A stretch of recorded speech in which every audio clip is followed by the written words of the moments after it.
Okay, I have begun the recording. So if you have a question throughout the lecture, you can either use the button to raise your hand or just find a pause when I'm no longer talking and ask that question. Okay, so here's your general outline. What we're going to discuss is the volume by slicing, and we will talk about really two methods here. Okay, first the general slicing method, that's going to be a general idea of how we find in a volume of an object. Okay, and then disk and washer method. Those two methods are just special cases of the general method. Okay, and then disk and washer method about the y-axis. This is us switching orientation of the graph. This is fundamentally not different than what we would have done with washer method about x-axis. Okay, so let's take a look at the first example. And here is a general formula that you need to keep in mind that says that suppose we have a solid that extends from 2 points, let's say A and B, and we have these cross sections of the solid that are perpendicular to the x-axis, and we know what the area of those cross sections are. Okay, then the volume is just the integral of the cross sections over this interval A to B. And to give you an idea of what we're really doing, let's go ahead and take a look at a volume of a simple object like a rectangular box. We know what that volume is, right? Okay, we can use simple geometry to find the volume of this box. Okay, so we would say, what is the volume? It is the length times height times width. Oops. Okay, here we go, here we're back, right? So you would say, yeah, just multiply the length. Um, so let's say this is the length, and this is the height, and this is the width. Let me label them. Length, height, width. Okay, so that's one way we can think about it, and that's the only volume we know as of right now. But we could also think about it this way. What if we just take a look at these areas right here? The area of this side, okay, which we know how to find. We know how to find that. Okay, it's length times height. And we take this area how many times? Well, just as long as this side is, okay? Then the volume of this box would be, okay, the integral, the area of the box, which is length times height. And in this case, we're integrating over W and whatever the values are, A to B. Okay, now of course what's going to happen, it's going to be exactly the same formula, L times H times W, because once we integrate this function, there is no W in the function. We're just going to get, oh, well, times what? Times the length of W. That is the general idea of a volume by general slicing method. Okay, so that to give an idea that we're really not doing anything extremely different other than, yeah, let's just take this cross section and take it as many times as the length of that base is.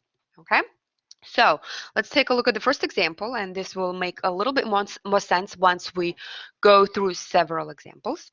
Okay, we have the region R, and that's our base in the first quadrant. So I'm going to highlight some key words here. First quadrant, bounded by the coordinate axis, and this function y is equal to 1 minus x squared.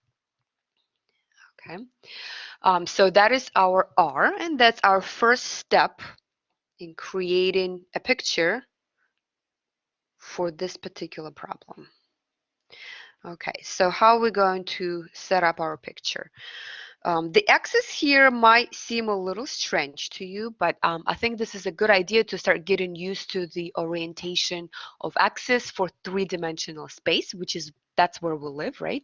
So x and y go this way, and the third dimension will go up. So we don't really need to use it now, but it doesn't hurt to label it.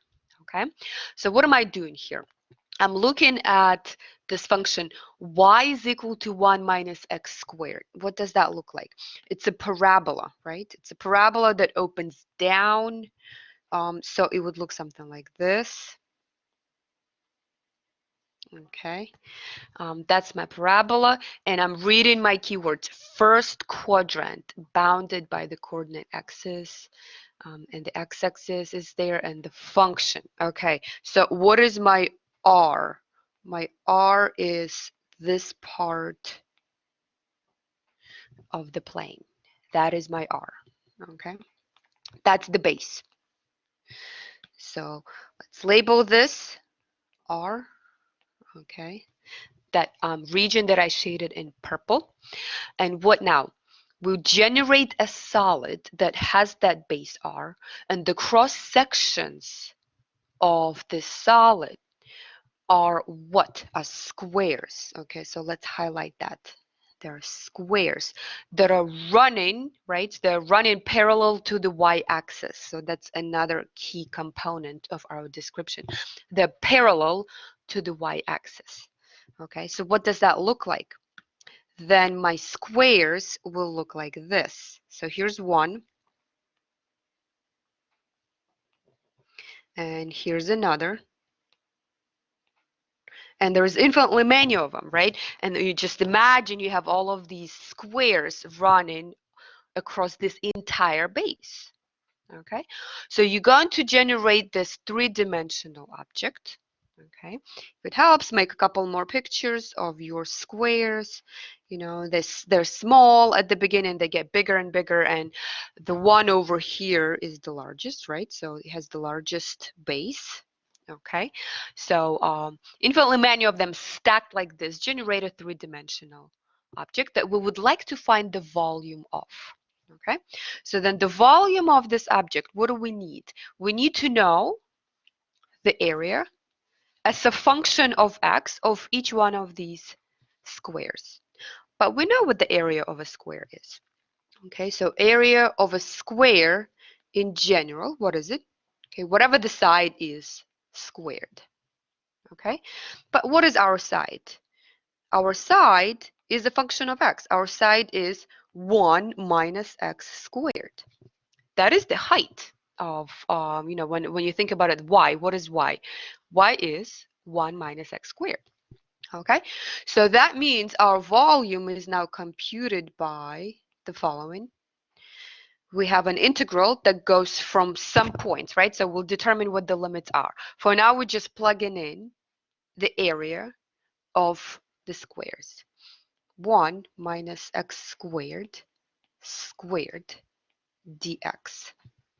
Okay, so that's our initial setup. Now you say, wait a minute, what about the limits? Good question. Where does your x run from where to where? We start at 0 over here, and whatever this point is. Now our function is 1 minus x squared, so it crosses the x-axis at 1 and negative 1. So the limits here are from 0 to 1. Okay, that's the hardest part of the problem, actual setup. Making a picture and carefully setting this up, that's half the battle. Now we integrate. This is an easy function to integrate, right? Okay, so let's open up the square. So this is 1 minus 2x squared plus x to the fourth dx. Easy function to integrate. We get x minus, what is this? 2/3, right? 2/3 x cubed plus 1/5 x to the fifth power. We evaluate this from 0 to 1. At 0, everything vanishes. So we get 1 minus 2/3 plus 1 over 5. And once you compute this, you should get 8 out of 15. This is cubic units volume. Okay. All right, let me stop here for a minute. Let you absorb this information and let me know if there are any parts that are not clear. How'd you get 1 as the upper limit again? So the function 1 minus x squared, right? Where does this function cross the x-axis? So one way to do it is solve this equation. 1 minus x squared is equal to 0, right? Well, for which values? Plus or minus 1. Oh, okay. Thank you. Yeah, yep. Okay, so these are the intersection points of the function with the x-axis, which means y is equal to 0. All right. Okay, what do you guys think? Any questions? Is this clear? I think it's clear. Yeah? Okay. Yeah, I understand. Excellent. Okay, if you think there is a question that you want to ask a little later, make a note and then we'll come back to it. Okay, let's take a look at the next example. Still the same concept, except now we're going to have a different base. No, a different cross section. Okay, so what do we got here? It says find the volume of a solid whose base is a triangle. Okay, so we have a triangle with vertices 0, 0, 2, 0, 0, 2, and the cross sections are semicircles. Okay, all right. Let's make a similar setup. This is our three-dimensional space. Okay, so x goes here, y goes here. This is z. Okay, and we have an isosceles triangle, right?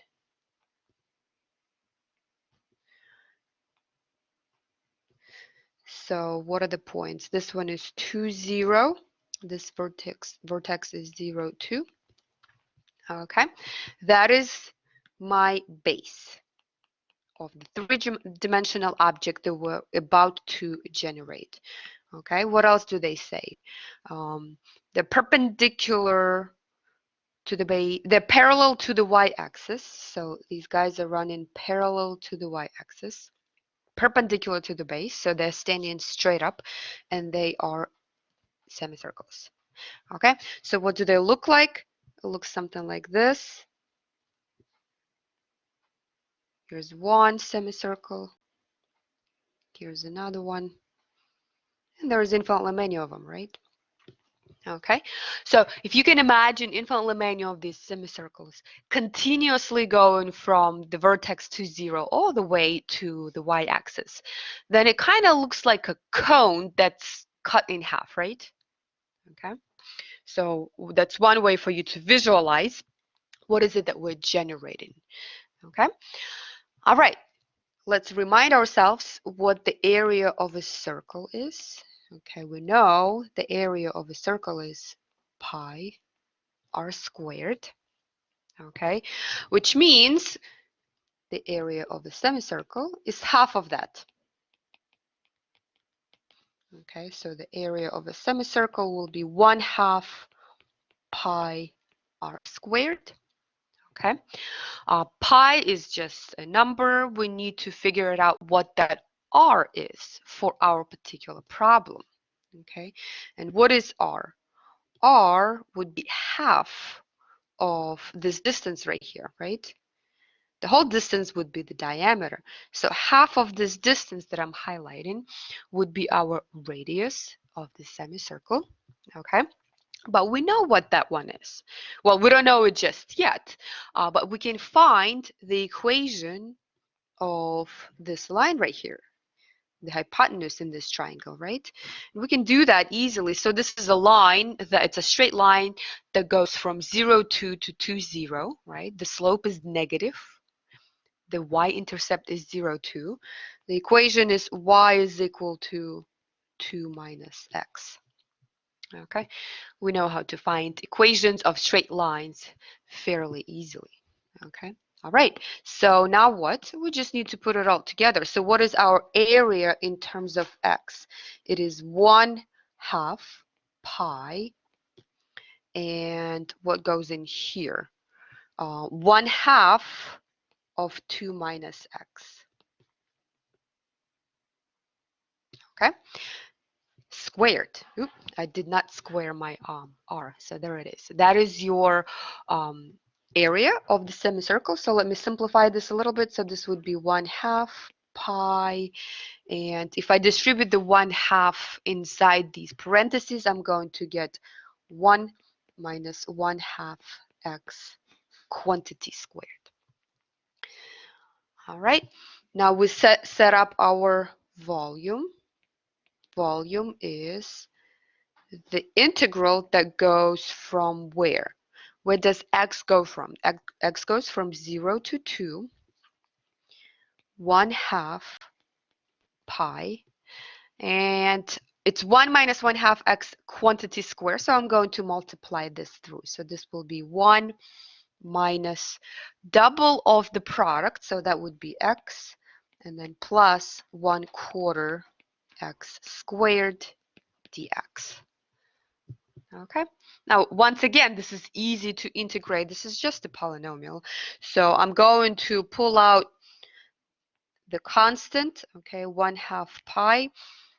Then the integration here produces x minus 1/2 x squared plus 1 over 12 x cubed. We evaluate this from 0 to 2. Again, this is nice because at 0, everything is gone. So we just need to evaluate this at 2. And once you do the steps for evaluation, you get a nice number, pi over 3 cubic units. And that's going to be your final answer here. Okay. All right, let me stop for 1 minute. Take a look at this solution, starting with the graph, determining the area of our cross sections, setting up the integral with correct function and correct limits, and then the last step is integration. Okay, what do you guys think?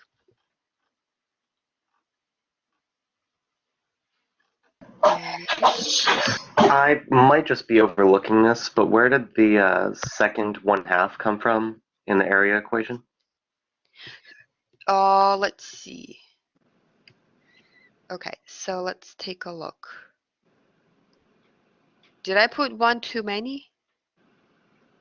No. Okay, so this first 1/2, this one right here, that is because we're looking at the area of semicircle, right?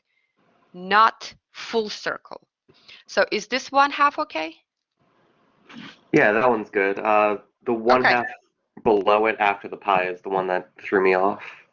Is Okay, that 'cause so you're looking this for one, radius, not diameter? 'Cause you that's need- right, that's right. So the one that I just highlighted in red, it's because 2 minus x, that's not the radius. That's the diameter, right?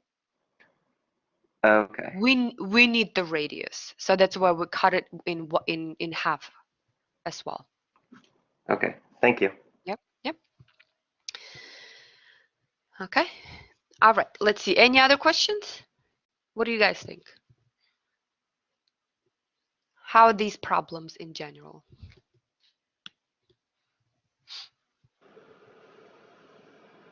I think they make sense. Yeah. Just gotta go All right. slow. Yes. Start slow and then build up that confidence as you work through many problems. Yeah. Okay. Let's take a look at the next method. Next method is nothing other than a special case of general method, except now our cross sections are circles, okay? And hence we call it disk method. It just means that the cross sections are not just random items, so they could be squares, they could be rectangles or semicircles. In this case, they are circles. And this formula right here, that still applies to the method that we've done above, but it's nothing other than saying, oh, okay, sure, let's just use pi r squared. Okay, so instead of r, we're saying, okay, we're going to use our function, whatever the function that we're given, and we're going to square that because that represents the radius. Okay, so let's go ahead and take a look at the next two problems. These are disk method problems. The first one says we have R, which is the region that's bounded by the following curves, and we rotate this curve about a certain axis. So in the first case, we have x-axis. Okay, it says find the volume of the solid generated when R is revolved about the given axis. So the first step in solving problems like this is making a sketch. All right, let's see what we got. We have a straight line, y is equal to 2 minus 2x. So what is this here? So we're going to start at 0, 2. And when x is equal to 1, that's when y is equal to 0, right? Okay, so 0, 2 is 1 point, 1, 0 is the other. Okay. Y is equal to 0, x is equal to 0. Okay, these are the x's. So we take this region R and we revolve it about the x-axis. So imagine you just sweeping it all the way around 360 degrees. What's going to happen? We're going to generate a cone, right? That's one way to visualize it. You're going to get a cone, a three-dimensional cone, okay? So the question is, what is the volume of this object? And the idea is now that if you cut this with planes, so imagine you take a plane and you cut this, then what's going to happen? What is the cross section? Meaning, what is the intersection of the plane and the cone? It's going to be a circle or a disk. And now imagine you find the area of all of these disks and then just add them up. Okay, now there's infinitely many of it. That's your infinite Riemann sum, the integral, right? Okay, so that's the idea here. And now we just need to plug it into our formula and determine what are all of our components of the formula, right? Okay, so whenever we revolve R about x-axis for this particular method, everything needs to be done in terms of x. Okay, all right, so everything meaning what? The integral and the limits. So what is the volume? The volume is the integral. We can set up the limits right away. X goes from 0 to 1. Okay. Pi r squared, or the function squared, is our function given to us in terms of x. Yes, that's nice. So 2 minus 2x squared dx. Okay. And if you think of the picture, what is this that we're doing? We're finding the area of all of these circles. Let me highlight one. Okay, that's your circle, one of the many disks. And 2 minus 2x represents the radius of that circle. So if I square that and multiply by pi, that is the area of that circle. And I'm going to integrate it from 0 to 1, meaning I'm going to add up infinitely many of these areas of this varying disk. They're all different in area, right? From 0 to 1. Okay, so this is an easy integral to evaluate. Go from 0 to 1 pi. Oops, I'm going to run out of room here, so let me switch to the other line. Okay, what is this? I'm going to pull out the pi. Integral from 0 to 1. This is 4 minus, let's see, double of these. So 2 times 2 and times 2. So that would be 8x and plus 4x squared dx. We can pull out 4 if you wish. Okay, so that would be 4 pi. And what is the antiderivative here then? Okay, if I pull out the 4, this is 1 minus 2x plus x squared. So the antiderivative would be x minus x squared plus 1/3 x cubed. Okay, evaluate it from 0 to 1. Again, at 0, everything vanishes. At 1, it's easy to evaluate. It's 1 minus 1 plus 1/3. That's just 1 over 3, right? Times 4 pi, we get 4 pi over 3 cubic units. Okay, and that's that. So let me take a moment for you guys to observe this information. Let me know if there are any parts where you would like more explanation.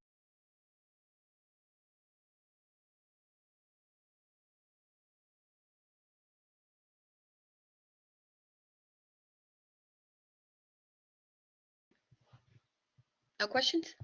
So far, so good. Good. Okay. How about the rest of you guys? Give me some sort of indication that this is okay, too fast, too slow. I think it's good. Yeah, Henry, okay, thank you. Looks good. All right, then let's do one more problem with this method. Okay, your next example. For this particular example, I would use Desmos to sketch your curve.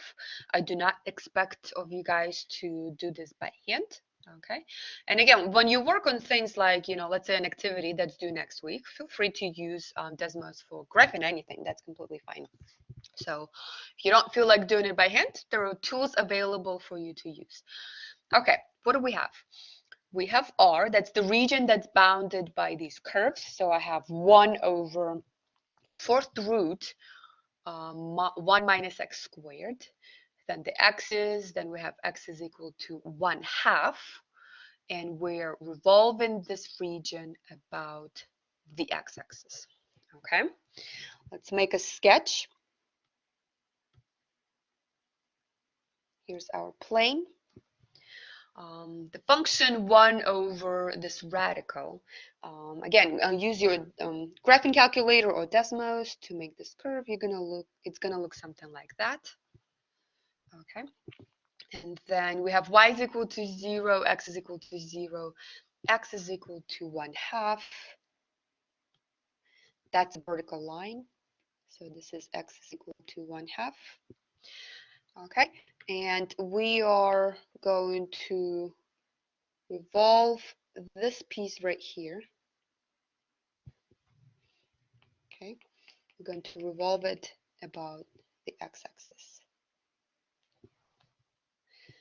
Okay, so once that happens, you're gonna get a 3-dimensional object that kind of looks like this, right?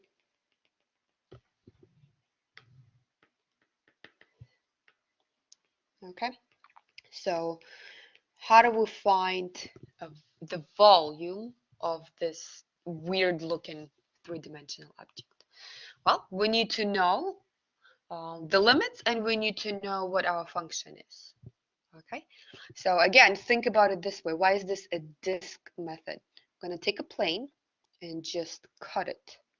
Cut my object with that plane and see where it crosses. Where it crosses, it's going to be a circle, right?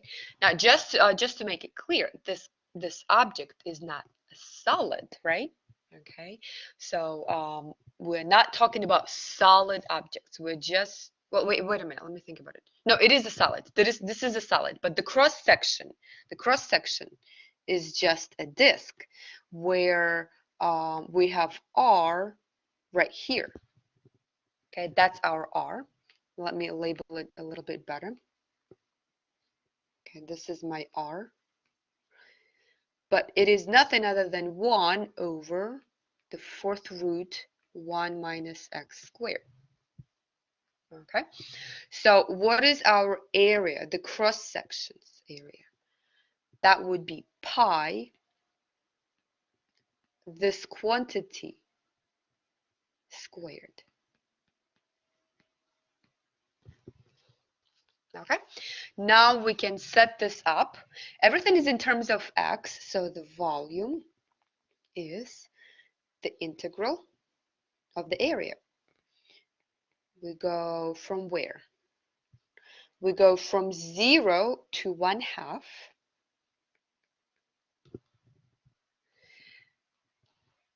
And what happens here? This is pi times 1 over square root. Now we have square root 1 over x squared dx. Okay. All right, let's take a look at this function. Can we integrate 1 over square root of 1 minus x squared? What do you guys think? Is that something we know how to integrate? Go ahead, Henry. Is that the derivative of inverse sine? Yes, Yeah, it very looks good. like that. Yeah. Okay, excellent. So this would be pi times sine inverse, or if you prefer to use arc sine, that's fine too. Sine inverse of x. We'll go from 0 to 1/2. Great. Now we just need to evaluate this. So this would be pi times sine inverse of 1/2 minus sine inverse of 0. Okay. What is sine inverse of 1/2? Do you guys remember? Pi over 6. Mm-hmm. What about sine inverse of 0? Pi or 0. Right. Pi or 0? Yes. So we're gonna go with 0. Okay. Okay. So Sine inverse. Remember, sine inverse lives in quadrant 1 and 4. okay. Great. Right? Okay, so we're picking the angle that falls into one of those quadrants, so it's 0. So the final answer is pi squared over 6, and this is measured in cubic units. Okay. All right. Let me pause here for a minute. Any questions?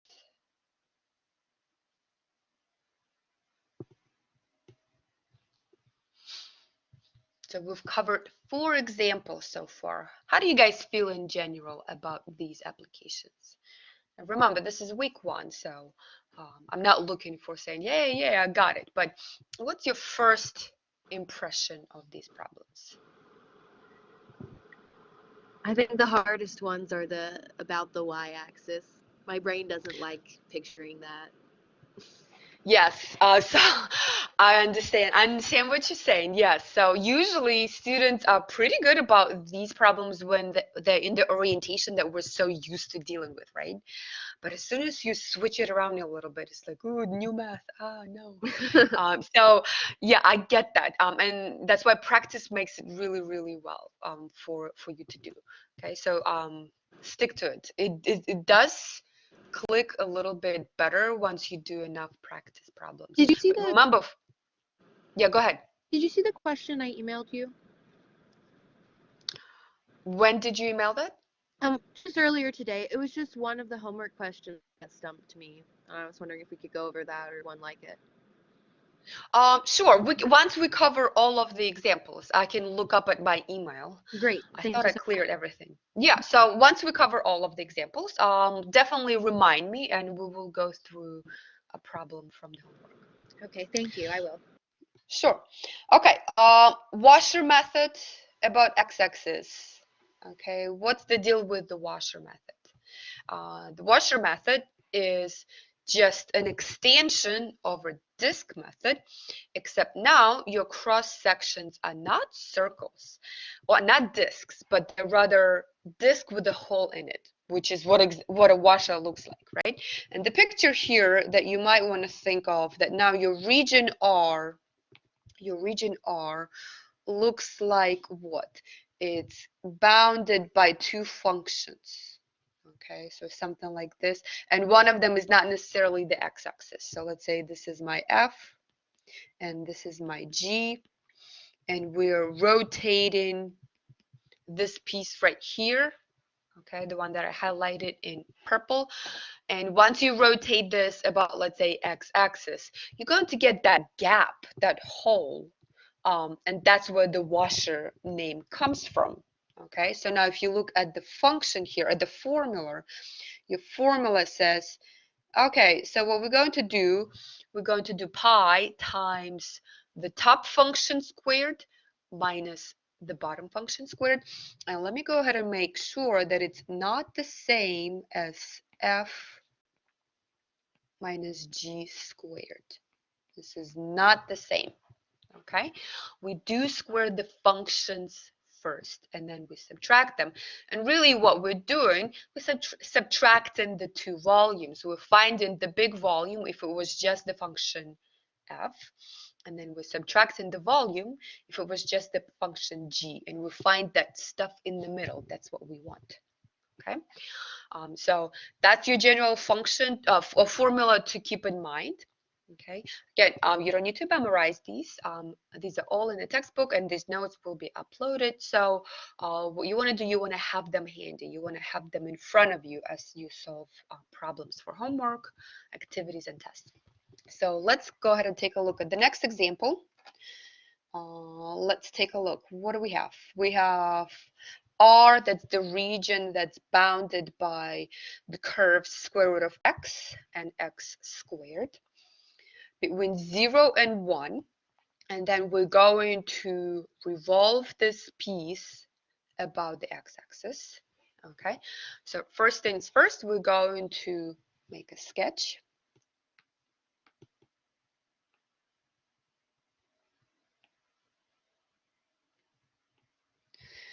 Okay, let's see. What does x squared look like? We know what that is. That is a parabola. Open up. Square root of x. So let me actually label this. G of x is equal to x squared. F of x is square root of x. So it's going to look like this. Okay. So here's our region R. Okay. And we're going to rotate this about x-axis. Okay. So let me make a graph of what it's going to look like once we rotate it, something like this, right? Okay. So you see that there is this space inside that we don't want to count towards the total volume, right? So imagine you have a plane that you're going to cut this object with the plane. What's going to be the cross sections? The cross sections will not be disc. There will be washers, right? Okay, because now you have this gap right here. So you're going to get objects that are no longer circles, okay? But that's all right. We know how to find the volume of those, okay? Or the area of those, okay? We just subtract the 2 radius squared, okay? Now we set up our integral. Volume is the integral. Remember, we're doing it about x-axis. Everything has to be in terms of x. Where does our x go from? Okay, let's think about it. From 0 to 1, right? Okay, so this point right here, that is actually the point where they intersect. Okay, so from 0 to 1, pi, what is our f function? Okay, f is the one function that's actually above, right? So the one that's above the other one, okay? And that would be square root of x squared minus the bottom function. In our case, it's x squared, also squared dx. Okay, so the setup is done. These two functions are easy to integrate. I'm going to pull out that pi. We'll go from 0 to 1. This is x minus x to the 4th dx. Okay, the antiderivative is easy. This is 1/2 x squared minus 1/5 x to the 5th power, right? And we go from 0 to 1. Nice evaluation. This is what? 1/2 minus 1/5. So times pi, we get 3 pi over 10 cubic units. Okay. All right. So washer method is another special case of a general method where your cross sections are washers. Why is that? Now you have two functions that bound this region. Okay. Just to give a little bit of a comparison here. Here, you did not have a gap because we had one function, y is equal to 1 over the radical, and the bottom function, you can think about it as y is equal to 0, right? So, okay, that minus 0 squared, you still have your function of x, okay? But now, over here, we have top and bottom, and the bottom is different from just y is equal to 0. Okay, so I hope you see that these methods, we're really just discussing one method, which is the cross sections, right? Finding the area of cross sections and then integrating it over the interval. Okay, let me stop here for a minute. How is this problem?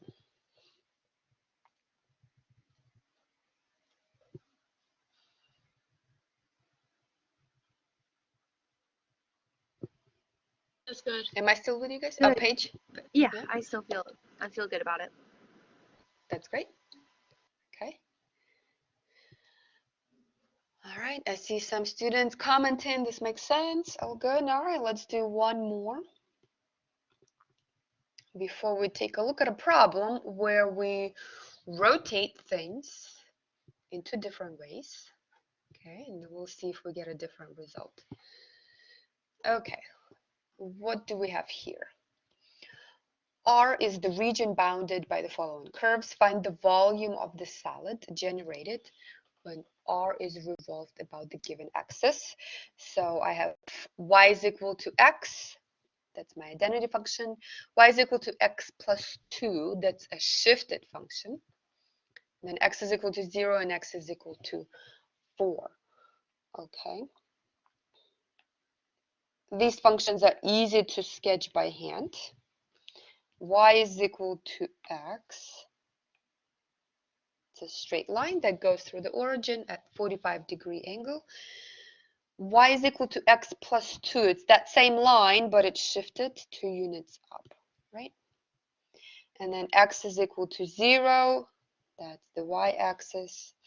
X is equal to 4. And that's my vertical line. Okay, so let's label everything here. So this is y is equal to x plus 2.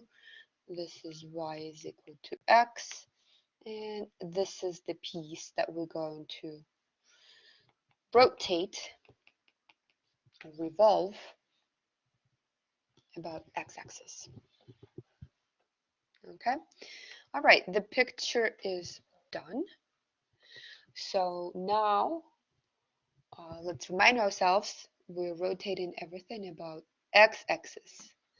For the washer and disk method, everything needs to be in terms of x. Okay, volume is an integral. Okay, let's see, you guys help me out. What are my limits here? Where does x go from?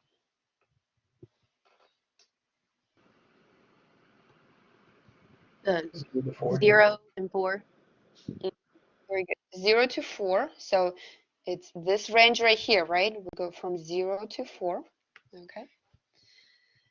All right, good. So pi times something squared minus something squared dx. What's my first something squared? Henry, go ahead. X plus 2 squared is your first one?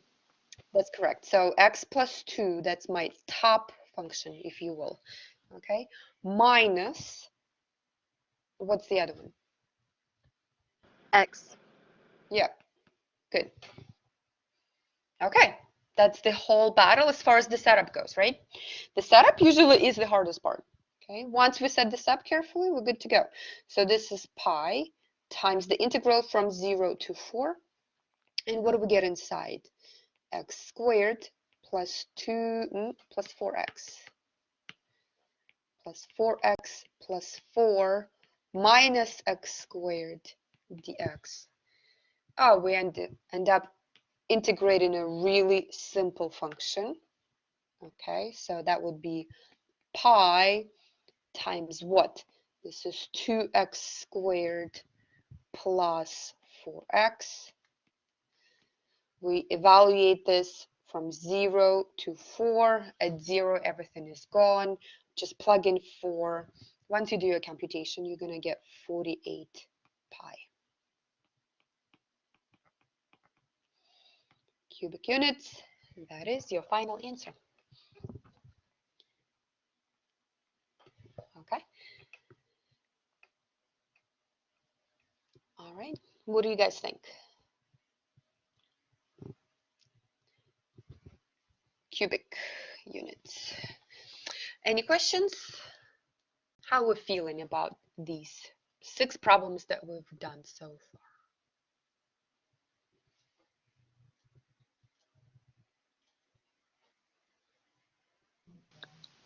It makes sense to me so far. Very good. Okay. All right. So now let's see. What do I want to do next? I have a problem that we would like to solve in 2 different methods. Okay. We want to see if the volume that's generated by revolving this piece R one way is different from the other way. Okay, what do I mean by this? So let's go ahead and make a picture of R, and then we're going to rotate it into different ways, and we'll see if our answers will match up, or maybe one of them will be bigger than the other. Okay, so that's our last problem that I have planned for you guys, and then we can talk about any problems on the homework assignment that you've encountered.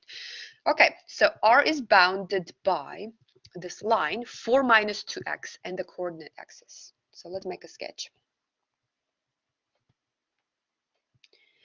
4 minus 2x. So if x is 0, y is 4. If x is 2, then y is 0, right? So 2, 0 goes here. So it is a triangle that we're going to rotate. Okay, so, and you can imagine if you rotate it one way, you get one cone. But if you rotate it, let's say about y-axis, you're going to get a different cone with a different base and a different height. Okay, so let's go with the first. We're going to find the volume of the object that's generated if we revolve it about the x-axis. Okay, so part 1, about x-axis. Okay, all right. That means what? Everything needs to be in terms of x. What is the picture of the cone? It's going to look something like this, right? Here's your cone. Okay. Let me make this note. Everything in terms of x. So the volume will be the integral. What are the limits? What do you guys think?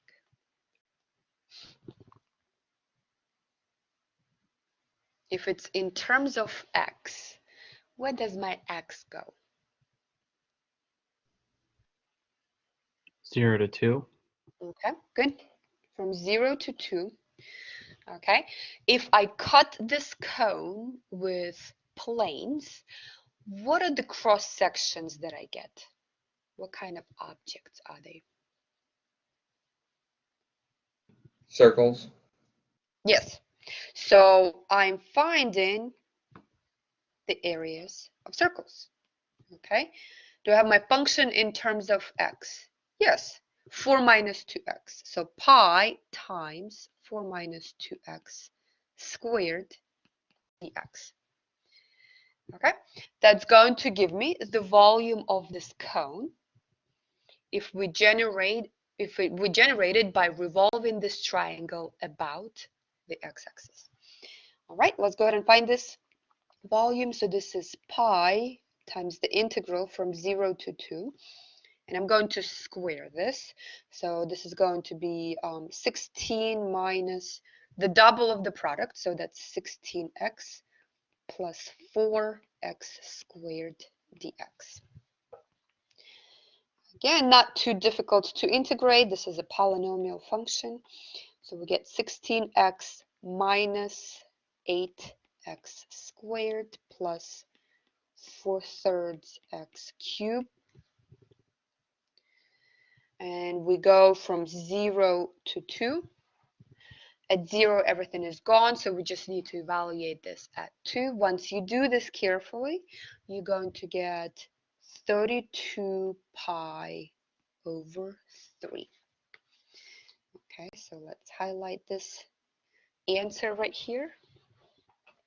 Okay. Now we're going to revisit this same problem. Okay, so I'm going to make my picture here. Let me actually shift it a little bit. Okay, so method number 2. Not method number 2. This is almost a different problem, right? Except my r is still the same. Okay, but now I'm going to rotate everything on my r. I'm going to revolve my r around the y-axis. Okay, so what are we going to get? We're going to get another cone, but it's going to have different dimensions, right? Okay, we're going to have different base, different height. But what about the volume? Okay, it's going to be the same volume, right? And looking at the picture, it's hard to tell. Maybe, maybe not. Okay, so let's go ahead and compute it. So now, here's your part number 2 of this problem. We're rotating our r about the y-axis. The math does not change. The logic of computing this volume is no different than what we've done before, except now everything needs to be in terms of y. Everything is in terms of y. Okay. All right. Let's set this up. Volume is the integral. We'll figure out what the limits are. It's pi times my function squared dy. Okay, now imagine you have your plane that's cutting this cone. You have many planes that cut the cone, right? So what's going to happen? What are the cross sections? The cross sections will be these discs. Okay, we're stacking these discs, infinitely many of them, from the very little one on top of the cone to the very bottom one. This is your biggest disc right here, right, on the bottom. Okay, so now you say, well, how do I rewrite everything in terms of y? Okay, we have our function in terms of x. We just need to solve it for x, and then we'll have it as a function of y. So y is equal to 4 minus 2x. This is equivalent, okay, to what? Solve it for x. We're going to get x is equal to 2 minus 1/2 y. And that's what's going to go in here. 2 minus 1/2 y. That represents what? This is this radius right here that I just highlighted. Okay. So what about limits? What do you guys think? Where do our limits go from? So take a look at this picture. Tell me if you see it. 0 to 4. Okay, good. 0 to 4. All right, that's it. That's the whole setup. Okay, let me rewrite it over here so it's a little bit cleaner. So volume of this other cone is the integral from 0 to 4 pi. I'm going to go ahead and multiply this through. So that's going to be 4 minus double of these two terms. So that's 2 times 2 times 1/2. So that's 2y and plus 1/4 y squared dy. Okay, that's easy to integrate. So this is pi times 4y minus y squared plus, and this is going to be, nope, this is going to be 1/12, right? 1/12 y cubed. Again, we go from 0 to 4. At 0, this expression is 0. We evaluate carefully at 4. We're going to get 16 pi over 3. Okay, so that's the volume of this cone if we revolve this triangle about the y-axis. Let's compare. Okay, so we had our 32 pi over 3 and then 16 pi over 3. Clearly, this one is bigger than the other one, right? 32 pi over 3 is bigger than 16 pi over 3. Twice as much, actually, right? Okay, so the answer here is, okay, determine which is greater. Okay, this one is greater volume.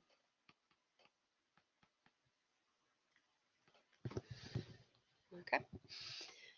All right, so here's your solution to a problem that's asking us to find the volume when we're revolving R about different axes.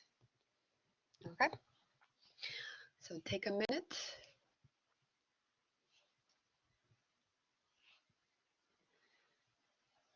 Any questions?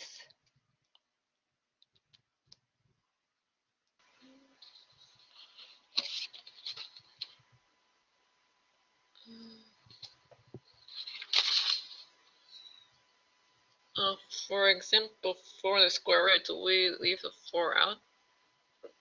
Example 4, let's take a look. Okay, which part? It's with the area.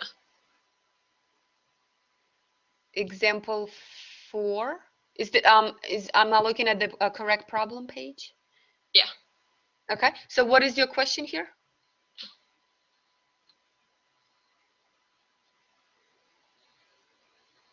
So are we leaving so we're leaving out the 4 and the 4th root?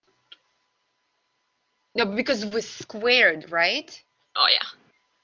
Because this part right here, okay, pi r squared. So once we square, yes, then that 4th root becomes just a square root. Okay. All right, so let's go through real quickly what we've done. So general method, okay, general slicing method, okay, when we'll look at areas of cross sections. Then we'll look at a special case, which is a disk method. All right, and here our cross sections are just circles, okay, or disks. So we had two examples here. Washer method is when we have two curves that bound this R, and when you do cross sections, you no longer get a disk. You get a disk with a hole in it, which is what a washer is. And then we looked at two different orientations. So fundamentally, it doesn't matter which way we rotate, but you can think about it. Okay, if we're revolving something about x-axis, that means everything needs to be in terms of that variable. The function, the limits, and the integration. And then same goes for y, okay? Set up your volume as an integral that you integrate with respect to y, which means your function needs to be in terms of y, as well as the limits, okay? Right, I'm going to go ahead and stop the recording right here. And then I will stay online as long as people have questions about anything that's related to this lecture or anything about the class in general.